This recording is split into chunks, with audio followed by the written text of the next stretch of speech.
ये एक जादुई सुई है। आदमी ने उसे टायर से निकाल लिया और अगली ही सेकंड में कार एक फूले हुए गुब्बारे की तरह तेजी से पिचक गई। हैरान परेशान जोड़े के चेहरे पर हैरानी थी। जल्दी ही उन्हें एहसास हुआ कि यह सुई की वजह से हुआ है, लेकिन इस समय सुई गायब हो चुकी थी। जब उन्होंने मुड़कर देखा तो पाया कि यह सुई न जाने कब दीवार में घुस चुकी थी। दाशान ने बिना सोचे समझे उसे निकाल लिया, जिससे एक अपरिवर्तनीय स्थिति उत्पन्न हो गई और घर भी जल्दी ही पिचक गया। अब सब खत्म हो गया। पकड़े जाने से बचने के लिए दोनों ने जिम्मेदारी से पल्ला झाड़ना शुरू कर दिया और इसी बीच गलती से उन्होंने सुई को वहाँ पहुँचे पुलिसकर्मी की ओर चुभा दिया। इससे समस्या और बढ़ गई। अब उन पर पुलिस पर हमला करने का आरोप भी लग गया। गुस्से में पुलिसकर्मी ने सुई निकालने की तैयारी की, लेकिन अगली ही सेकंड में जब तक वह समझ पाता कि क्या हो रहा है, वह जल्दी ही एक कागज की शीट पर लग गया। अपराध के सबूत न छोड़ने के लिए दाशान ने सुई को नष्ट करने की योजना बनाई, लेकिन तभी एक बस अचानक उसकी ओर आ गई। संकट की घड़ी में दाशान ने तुरंत समझदारी दिखाई और जल्दी से सुई को अपने सीने के सामने रख लिया, जिससे वह सफलतापूर्वक बच गया।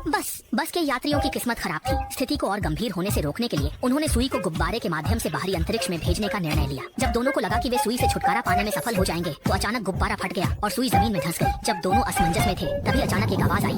सिलाई मशीन से बचने दाशान ने सुई को बाहर निकाला और भागने को मुड़ा, लेकिन तभी एक हवा के बहाव की आवाज ने उनका ध्यान खींचा। देखा कि जिस जमीन को सुई ने छेद दिया था, वह तेजी से फैल रही थी और क्षण में सभी इमारतें धराशायी हो गईं। ये सोचना मुश्किल था कि पृथ्वी को एक सुई ने नष्ट कर दिया। तो सवाल ये है कि अगर आपके पास ऐसी सुई हो तो आप इसका क्या करेंगे?